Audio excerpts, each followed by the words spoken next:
Les matinales de KPMG.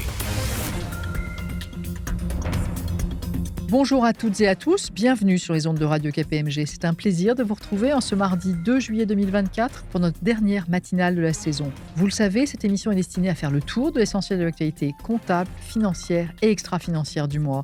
Au micro, Laurent Chilet et Hélène Modicom. Bonjour Laurent. Bonjour Hélène, bonjour à toutes et à tous.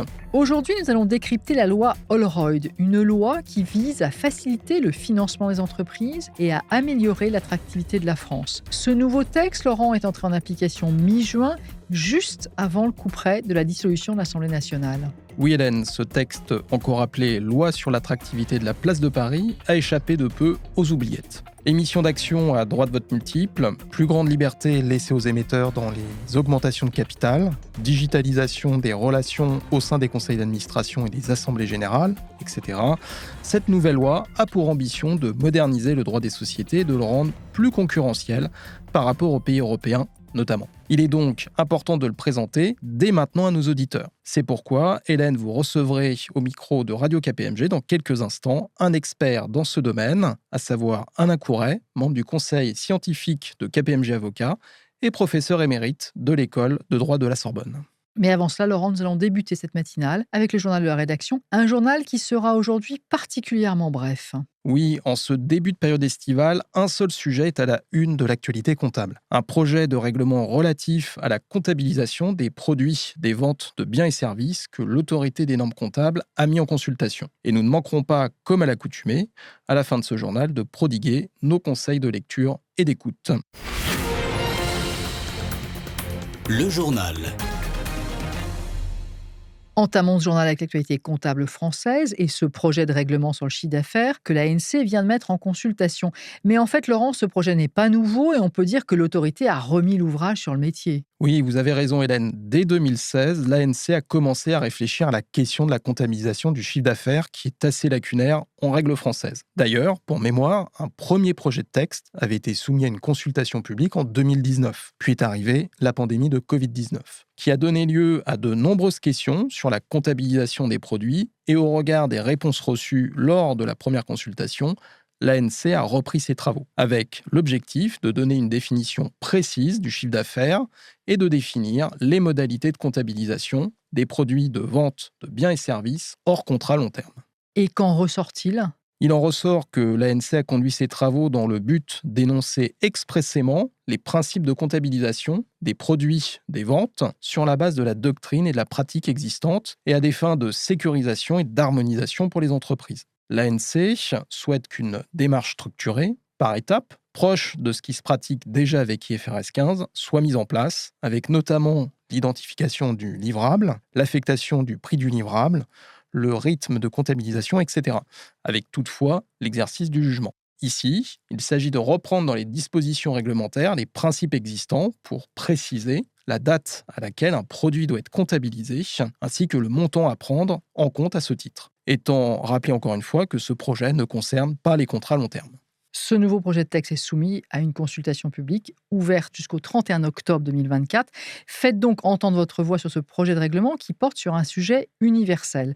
Avant de clôturer ce journal, Laurent, nous souhaitions adresser un message important à nos auditeurs. Tout à fait. Les arrêtés semestriels du 30 juin 2024 battent leur plein actuellement. Or, en ces temps très incertains, les éclairages du régulateur et des experts sont utiles aux entreprises afin de les accompagner dans l'établissement de leurs états financiers intermédiaires. C'est pourquoi nous vous recommandons vivement d'écouter ou de réécouter l'édition des matinales diffusée le 4 juin dernier, avec en exclusivité à notre micro, Émilie Blanc, toute nouvelle directrice des affaires comptables de l'autorité des marchés financiers, et Emmanuel Paré, directeur de la doctrine comptable de KPMG. Vous pouvez le faire dans l'application Radio KPMG ou sur kpmg.fr.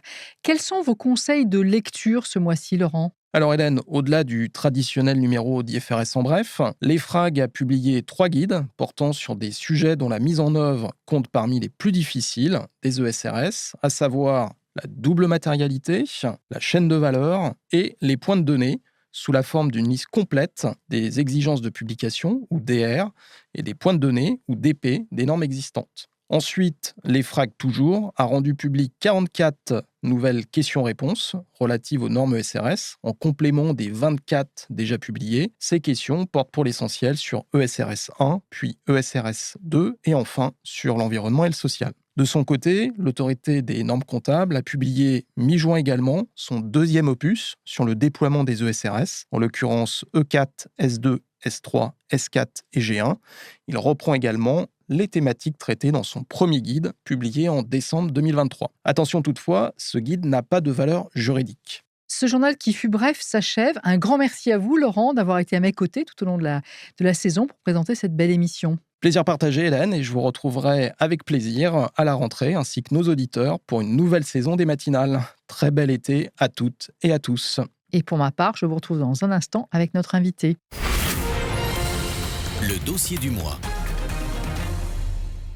A été votée par l'Assemblée nationale le 13 juin dernier la loi sur l'attractivité de la place de Paris, une loi encore appelée loi Holroyd. Il nous a semblé important de consacrer notre dossier du mois à ce nouveau texte qui est entré en application dès le 14 juin et qui ambitionne d'améliorer l'attractivité de la France et de moderniser notre droit des sociétés et de le rendre plus concurrentiel. Pour en parler, j'ai le plaisir aujourd'hui de recevoir dans notre studio Alain Couret, associé et membre du comité scientifique de KPMG Avocats. Alain Couret a une longue et belle expérience en droit des sociétés et est professeur émérite à l'école de droit de la Sorbonne. Bonjour Alain. Bonjour Hélène, bonjour à toutes et à tous. La loi attractivité comporte des mesures portant sur des domaines très divers. Ainsi, elle autorise l'émission d'actions à droit de vote multiples sur les marchés financiers dans l'objectif de multiplier les introductions en bourse, des introductions facilitées aussi par d'autres mesures d'assouplissement. Cette loi donne aussi une plus grande liberté aux émetteurs dans la pratique des augmentations de capital et s'efforce de favoriser la digitalisation des relations au sein des organes sociétaires. Et là, on pense bien entendu aux conseils d'administration et aux assemblées générales. Cette loi, Alain Couret, a parfois été annoncée dans la presse économique et financière comme une loi Pacte 2. Est-ce le cas ? Non, pas du tout. Dans la loi Pacte, il y avait une véritable vision de l'entreprise, ce qui n'est pas du tout le cas dans la loi Holroyd.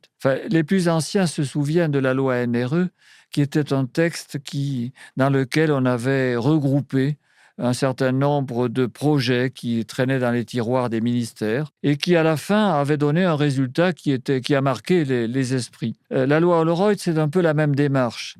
Il s'agit d'améliorer le financement des entreprises et l'attractivité de la France. Alors, cette loi Holroyd nécessite des décrets d'application pour pouvoir pleinement s'appliquer. Au regard de la situation politique actuelle, peut-on imaginer que ces décrets ne voient pas le jour ? Alors finalement, le texte de la loi appelle très peu de décrets d'application. Et c'est surtout sur des aspects très techniques de la loi. Par exemple, dans la loi est créé un droit de voter par correspondance dans les conseils d'administration. Et pour pouvoir voter, le document, le modèle doit être fixé par un décret pris en Conseil d'État. On voit bien qu'il s'agit de questions hyper techniques. Donc, à supposer que demain, ces décrets ne soient pas pris, ce qui finalement est assez classique dans la vie des gouvernements. Un certain nombre de lois n'ont jamais reçu les décrets d'application que l'on espérait. Donc, même si cela n'arrivait pas, la loi ne serait pas paralysée pour autant. Certaines dispositions seraient sans doute moins faciles à mettre en œuvre. Donc, on peut dire que le risque est somme toute assez usuel par rapport à cette loi-là. Alors, intéressons-nous donc à ce texte et rentrons maintenant dans le détail. Ce nouveau texte autorise le droit de vote multiple. Est-ce une révolution ? Non, ce n'est pas une révolution. Le droit de vote multiple est possible depuis très très longtemps, depuis les origines, dans les sociétés à nom collectif et dans les sociétés civiles. En 1993, lorsqu'ont été créées les SAS, elles ont été assorties de la possibilité de dissocier l'importance du capital du nombre de votes. Et puis, en 2019, c'est la fameuse loi Pacte, où l'on décide que ce droit de vote multiple peut trouver sa place dans les sociétés anonymes, et pas seulement dans les SAS, pour autant qu'elles ne soient pas cotées. Là, ici, la nouveauté, c'est que ce droit de vote multiple pourra être introduit dans des sociétés cotées, soit sur des marchés réglementés, soit des systèmes multilatéraux de négociation. Mais en même temps, ce n'est pas le mécanisme de droit de vote multiple que l'on a évoqué précédemment. On va voir qu'il est très particulier, celui-là. Alors, avant de rentrer dans ce détail, pourquoi ressusciter une pratique, donc le droit de vote multiple, au passé, somme toute, sulfureux? Oui, parce que la France a connu le droit de vote multiple. Au début du siècle, en 1903, ce droit de vote est autorisé, va donner lieu constamment à des abus et il faudra le supprimer en 1933, l'interdire parce que tous les défauts du système étaient apparus vraiment criants. Alors, qu'est-ce qui fait qu'aujourd'hui, on revient sur une pratique qui avait montré ses limites? Tout simplement, sans réflexion très profonde sur le sujet, l'approche est en grande partie concurrentielle. Si nous ne le faisons pas, cela se fait ailleurs. On peut se faire coter à Amsterdam, se faire coter à Londres et pouvoir émettre des actions à droit de vote multiple. Stellantis a été, dit-on, coté à Amsterdam pour cette raison-là. Dans les pays nordiques, on cite l'exemple d'IKEA et d'autres sociétés qui sont historiquement dirigées par des actionnaires qui ne détiennent pas un capital à la hauteur du pouvoir qu'ils exercent. Même chose aux États-Unis. Donc, l'argument est vraiment très contingent. On n'a pas de raison fondamentale et théorique de créer ce type de droit de vote, mais si nous ne le faisons pas, nous nous mettons en situation de concurrence un petit peu négative pour nous. Et l'objectif n'était pas de faire aussi bien que les autres, c'était de faire mieux. On y reviendra. À Londres, le droit de vote est limité à 10. Dans le système qui est mis en place ici, il n'y a aucune limite. Sur un marché réglementé, je pourrais avoir une action avec 10 000 droits de vote, pour autant, évidemment, que ce soit économiquement tolérable et que l'on puisse trouver des investisseurs qui soient prêts à suivre l'aventure. Et puis, il y a une directive européenne qui est imminente sur le sujet. Oui, dans le cadre du fameux Listing Act, qui est un paquet de dispositions de droit financier, nous avons une directive européenne qui est favorable à ce droit de vote multiple et qui, bien évidemment, encourage à sa manière tous les États à y avoir recours. Donc, dans ce contexte-là, je pense que la France n'avait pas tellement le choix, en réalité. En clair, elle devait au moins s'aligner en fait avec ses voisins européens et faire même mieux, sans avoir vraiment de doctrine en la matière. En vous écoutant, c'est ce qu'on comprend. Ah, totalement. Alors, rentrons dans le détail. Quelles sont les conditions d'utilisation de ce droit de vote multiple ? Alors, je crois qu'il faut faire attention à ces conditions pour ne pas vivre avec des idées qui seraient fausses. Je veux dire, il ne s'agit pas de généraliser sur les marchés financiers les droits de vote multiples. On ne peut émettre des actions à droit de vote multiple que lors d'une première cotation sur un marché réglementé ou un système multilatéral de négociation. L'idée, c'est de dire qu'on doit pouvoir se faire coter en bourse sans risquer d'être dilué et sans risquer d'être dépossédé de son pouvoir à peine entré. Ce qui fait qu'on va d'abord se faire attribuer nominativement ces actions et pour une durée maximale de 10 ans, qui peut être prolongée pendant 5 ans. On voit bien l'esprit, c'est de dire il faut permettre à la société, à la jeune société qui arrive sur le marché, pendant une période qui est quand même limitée, de pouvoir éviter la dilution et ensuite elle doit retomber dans le droit commun. Mais enfin, 10 ans, c'est un délai qui est très long. Ailleurs, on voit quelquefois des délais de 5 ans, de 7 ans. Donc la volonté du législateur a été ici d'être très favorable finalement à cette cotation en bourse. De même que, on l'a dit tout à l'heure, il n'y a pas de plafond. Si on se fait coter sur un marché réglementé, il n'y a aucune limite, aucune proportion requise entre le capital détenu et le nombre de droits de vote. Si l'on rentre sur un système multilatéral de négociation où les sécurités sont moins grandes, là, ce droit de vote est limité à 25 droits de vote par action. Donc c'est bien clair, donc favoriser les cotations sur un marché réglementé. Est-ce que ce droit de vote multiple concerne toutes les résolutions ? Alors c'est un point qui est essentiel. Il est évident qu'on ne pouvait pas décemment laisser jouer ce système dans certaines circonstances. Je prends des exemples simples.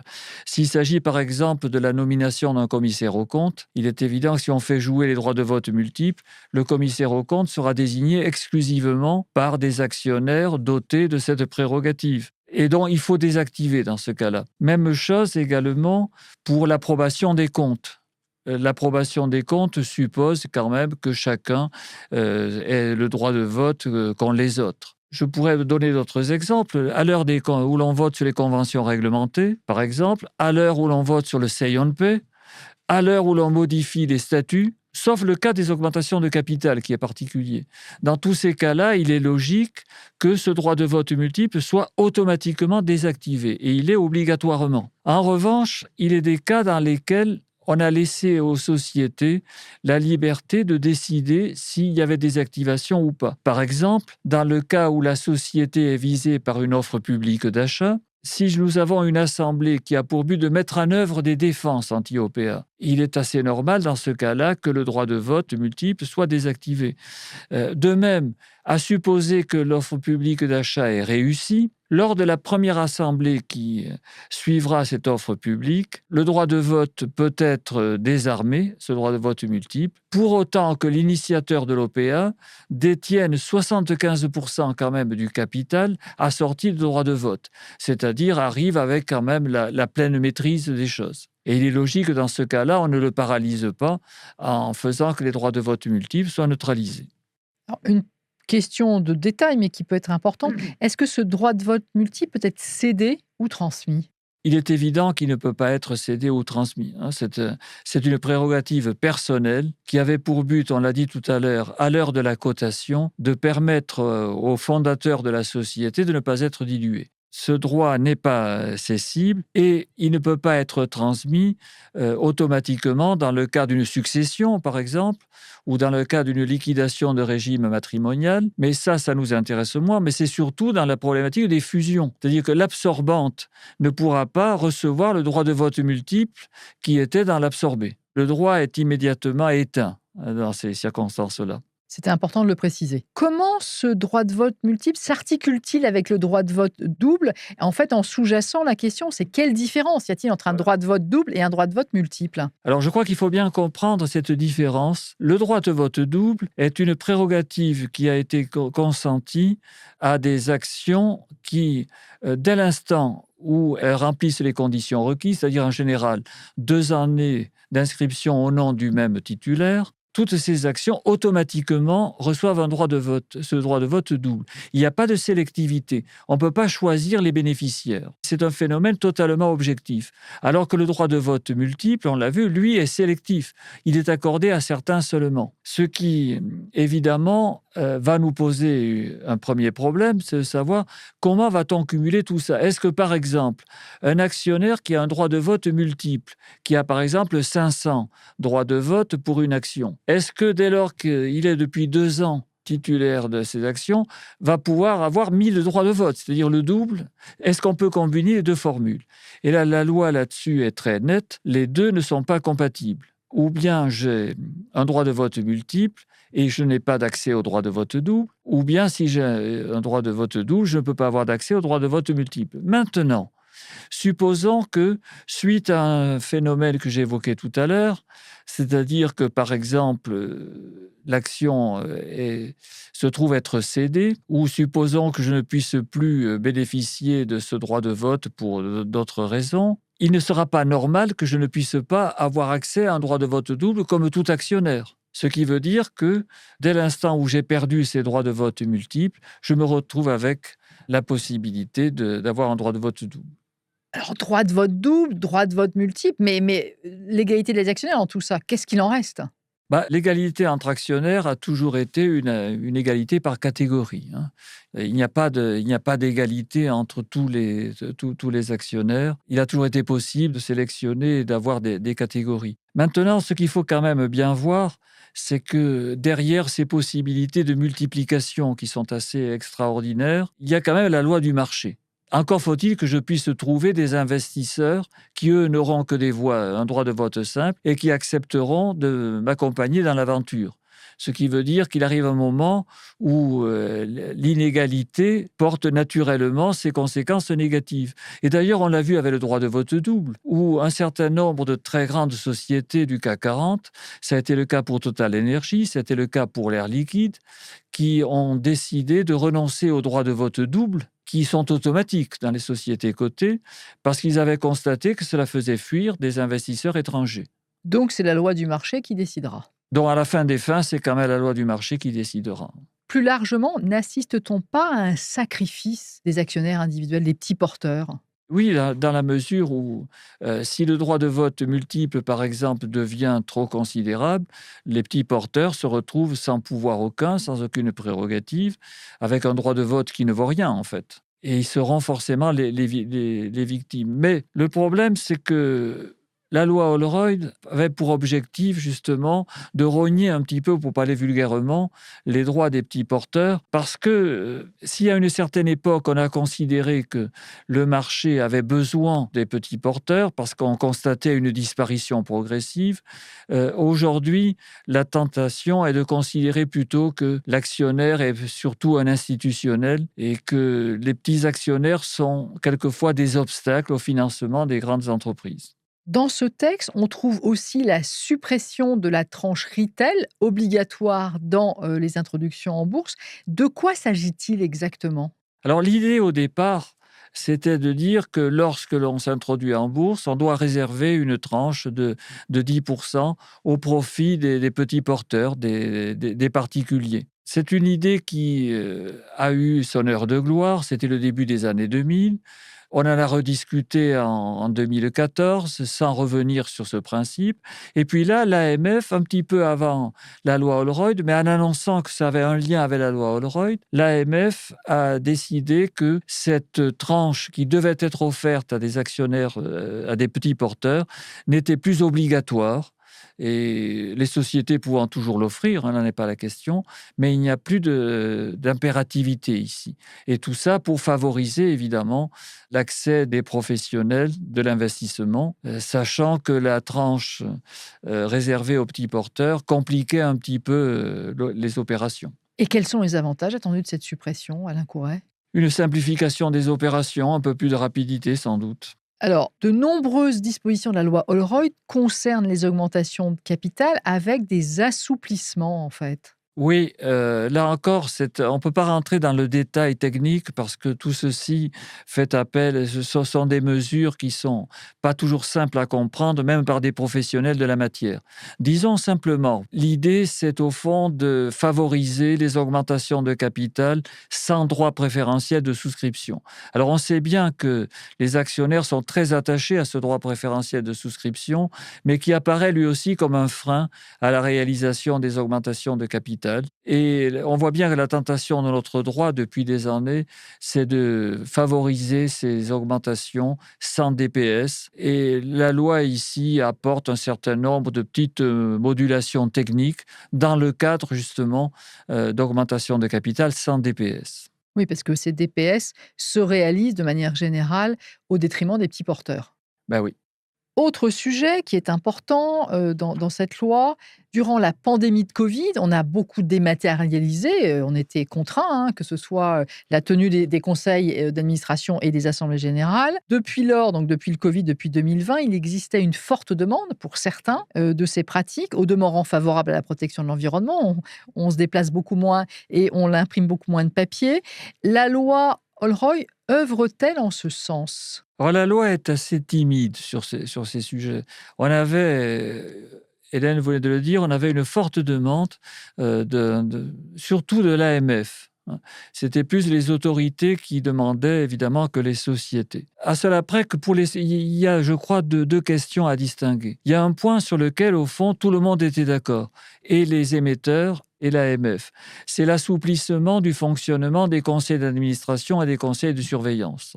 Je prends un simple exemple. On pouvait admettre qu'il y ait des conseils avec des administrateurs opérant à distance, pour autant que l'on ne traitait pas de l'approbation des comptes, par exemple. Ceci paraissait quand même assez daté, sachant qu'on peut très bien discuter de comptes même si on n'est pas présent dans la salle, même si on le fait à distance. Donc, sur ce point, par exemple, aujourd'hui, le verrou a sauté. Il est tout à fait possible d'opérer ainsi. De même qu'a été autorisée largement la consultation écrite des administrateurs ou des membres des conseils de surveillance. Jusqu'à maintenant, cela pouvait se faire, mais sur des points très très précis uniquement.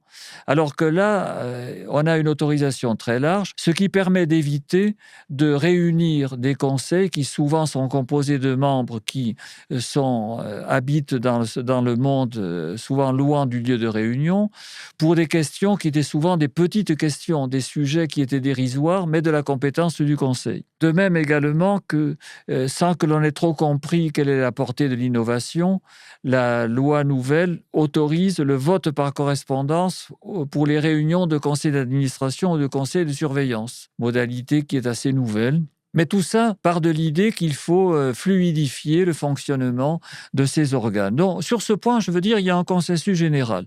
Par contre, où le consensus n'était pas présent, c'est sur les assemblées générales. L'AMF déplorait le fait que nous n'avions pas, dans la pratique française, des sociétés cotées ayant mis en place de véritables assemblées hybrides. Il y a 2 ans, on avait une seule société, Amundi, qui l'avait fait, et depuis, personne.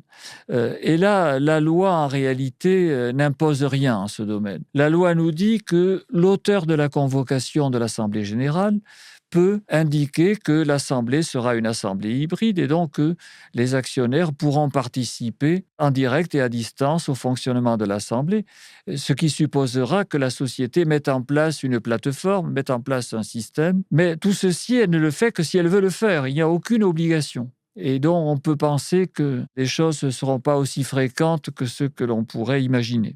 Ou que ce qu'on aurait pu espérer, parce qu'il y avait beaucoup d'attentes, Alain, par rapport à ces assemblées générales hybrides. Oui, il y avait une attente nourrie d'ailleurs par des éléments de comparaison. Là encore, tout au long de la loi Holroyd, la thématique est toujours un peu la même. C'est de dire, regardez, si on ne le fait pas, ça se fait ailleurs, et dont la France perd en attractivité.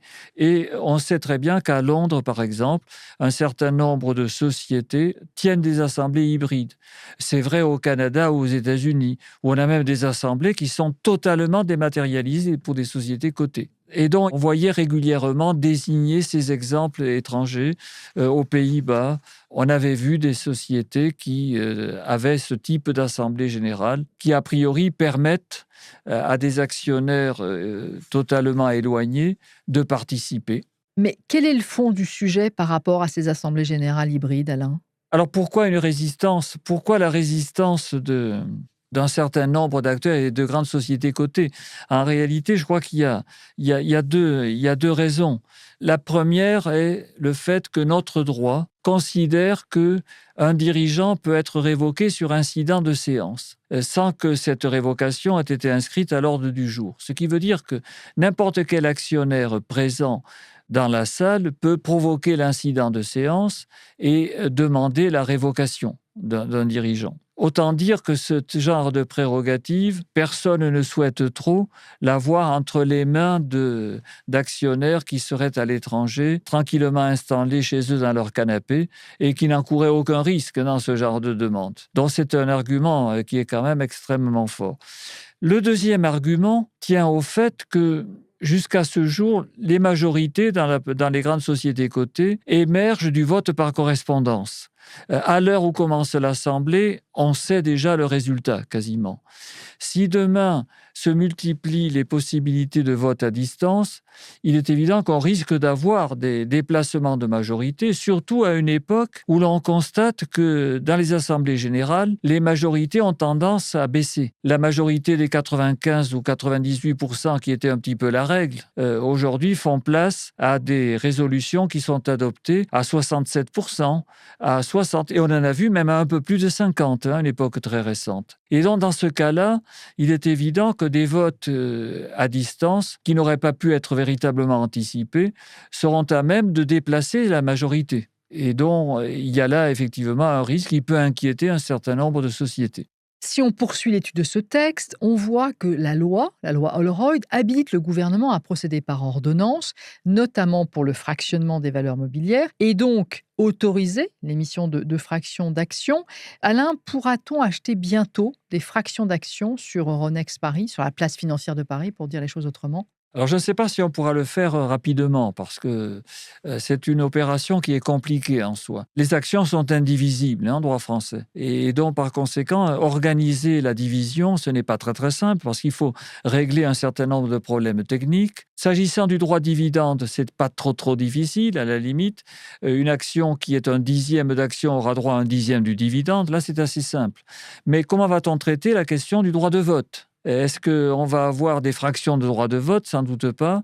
Est-ce que, par exemple, les titulaires de fractions devront être représentés par un mandataire commun? Enfin, on a toute une série de questions qui, tant que la loi ne les a pas réglées, ne permettent pas ce type de division. Alors, à l'étranger, il paraît que cela se fait. Et on reste toujours dans la méthode comparative, on n'en sort pas. On a entendu que dans un certain nombre de pays voisins, on pratiquait déjà. Mais il nous faudra une réglementation qui est relativement sophistiquée pour faire fonctionner ce système en toute sécurité. Est-ce qu'il y a un besoin important? Ce n'est pas si sûr. On donne toujours des exemples comme celui d'Hermès, dont l'action cote à 2 300 € et qui ne permet pas l'achat par tout le monde de cette action. Est-ce qu'une société comme Hermès souhaite faire que son capital soit ouvert à tous? Ce n'est pas évident. En revanche, d'autres sociétés ne cachent pas leur volonté de faire que leurs titres soient largement accessibles, notamment à une population jeune. Malheureusement, ces promesses d'ordonnance vont dépendre du gouvernement, et donc cela risque de rendre ces promesses d'ordonnance illusoires. Et oui, ce ne sont pas des injonctions. Les gouvernements à venir, sachant que la période, c'est 9 mois ou 12 mois, donc on est dans un temps court, les gouvernements à venir prendront ou ne prendront pas ces ordonnances, ils sont autorisés à le faire. Tout dépendra, là encore, de l'intérêt que ces gouvernements accorderont à ces mesures qui sont certes importantes, mais on peut avoir un regard différencié. Le fractionnement des actions, par exemple, il n'est pas évident que demain, quel que soit le ministre en charge du sujet, il soit tenté de promouvoir ce type de réforme. Alors, on arrive quasiment à la fin de cet entretien. Une chose importante dont on n'a pas parlé, c'est qu'au départ, cette loi Holroyd était assortie d'une jumelle, une loi qui portait sur la simplification. Où en est-on? Qu'est-elle devenue, cette loi de simplification? Alors, la loi Holroyd, elle a été sauvée du couperet parce qu'elle a été adoptée, la dissolution a été postérieure. Alors, à la limite, la question qu'on se posait, c'est de savoir si le président de la République allait promulguer la dite loi. Et à la limite, on ne voit pas très bien pourquoi il ne l'aurait pas fait, mais ce n'était pas impensable.